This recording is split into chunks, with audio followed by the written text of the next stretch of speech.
What's up guys, VWQ Gaming here, coming at you with the brand new FIFA 16 Ultimate Team player ratings. Make sure you hit that like button if you're hyped for the new edition of FIFA, and head over to my channel to check out the player ratings for other teams as well. But without further ado, let's take a first look at this team. No surprise here, as Eden Hazard is Chelsea's top player. He was the top player in the entire Premier League last season in terms of FIFA Ultimate Team rating at 88, and this year he's still retains that crown and he's up to an 89, and who's surprised honestly, because he won Player of the Year and there was really no arguments about that.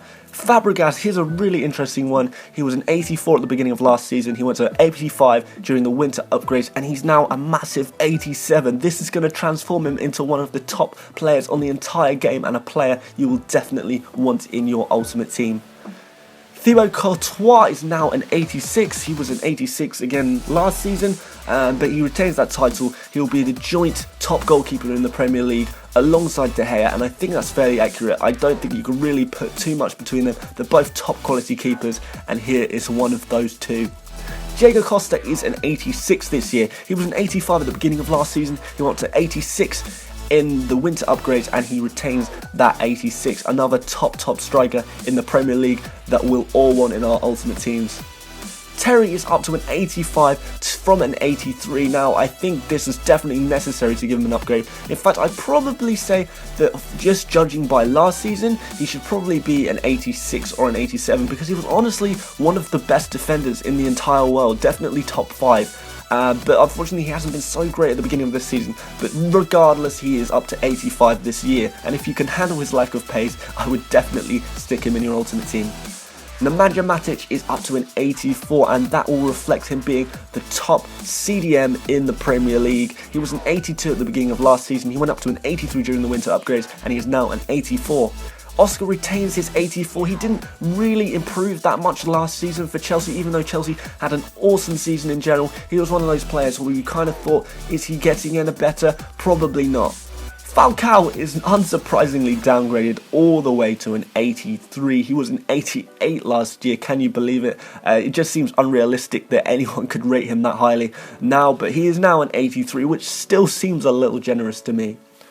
Pedro is an 83, the new signing. I would probably upgrade him a little bit because he didn't get to start that much for Barcelona last year due to the addition of Suarez. He stays at an 83.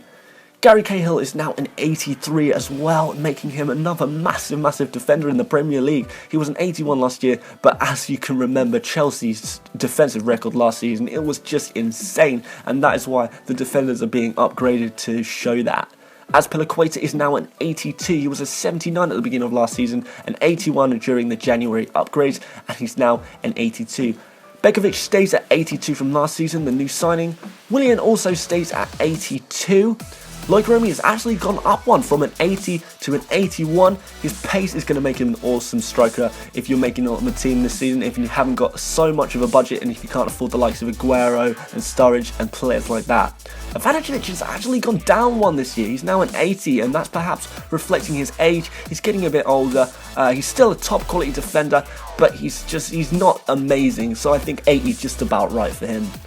Ramirez is down to an 80. He was an 81 last season, and he was that pacey central defensive midfielder that everyone wanted in their ultimate team just because of his pace. So I'm sure it's going to upset a few people that he's now only an 80.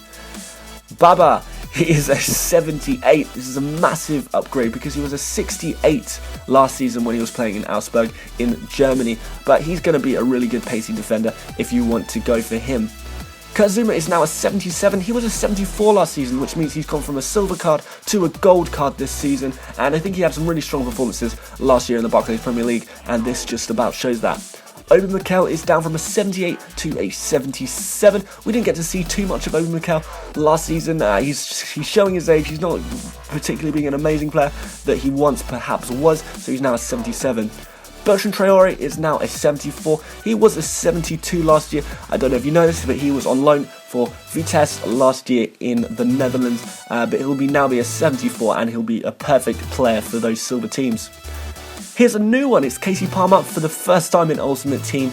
I don't know a huge amount of this player, but he is rated as 64, which is going to put him right at the top bracket of those bronze. So if you want to get a bronze team, Casey Palmer looks like the way to go, and he's clearly a quality player. Otherwise, he wouldn't be rated more than the next one, which is Ruben Loftus-Cheek, who is a 63, so just one below Casey Palmer. But still, with Loftus-Cheek, he wasn't on the team last season. He was only rated 56, however, so we've still got a fairly decent upgrade of him. Let me do the maths. 1, 2, 3, 4, 5, 7. He's been upgraded 7 from last season. So we've seen a lot of improvements to first team players, especially in the defensive areas for Chelsea. Big names Hazard and Fabregas have both improved, which is going to put them in the top players in the entirety of FIFA Ultimate Team. The biggest improvement here is Abdulrahman Baba coming in from Augsburg in Germany, the fullback, and I think that kind of reflects his massive price tag. He clearly had an awesome season in Germany, even though I didn't get to see very much of him, but he's clearly an awesome player, and that's why Chelsea have brought him in. So, what did you think of these ratings? Make sure you leave a comment and join the discussion about whether some of these ratings are maybe a little harsh, maybe not generous enough. Which players do you think FIFA have got spot on this year? Also, if you have any suggestions as to what team you'd like me to show you next, let me know down below too. Make sure you hit that subscribe button if you love FIFA content just as much as I do. And until next time, peace out.